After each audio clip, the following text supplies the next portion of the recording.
पोरांनो, या 11 दिवस कसं गेलं काय समजलंच नाही.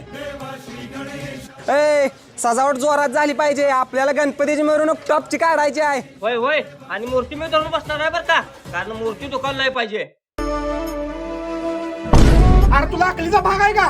11 दिवस आपण व्यवस्थित मूर्ती सांभाळूया, तू बरोबर शेवटच्या दिवशी दुखावशील. गणपती बाप्पा, आता तुमची जायची वेळ झाली.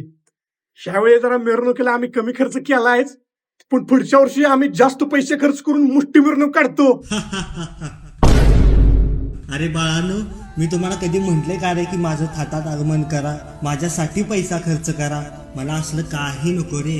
तुम्ही माझी पूजा करताय, सेवा करताय, हेच माझ्यासाठी खूप आहे. पण तुम्ही विसर्जनाच्या नावाखाली जो माझा अपमान करताय, न कळत तुमच्याकडून मी दुखावला जातोय. इकडे तिकडे असता व्यस्त मी नदीच्या किनाऱ्यावरती पडलेलो असतोय. याचं तुम्ही भान ठेवा आणि परत अशी चूक करू नका. बाप्पा, माफ करा आम्हाला. आमच्याकडे न कळत तुझा अपमान होत होता, पण इथून पुढे आता आम्ही तुझा अपमान होऊन देणार नाही.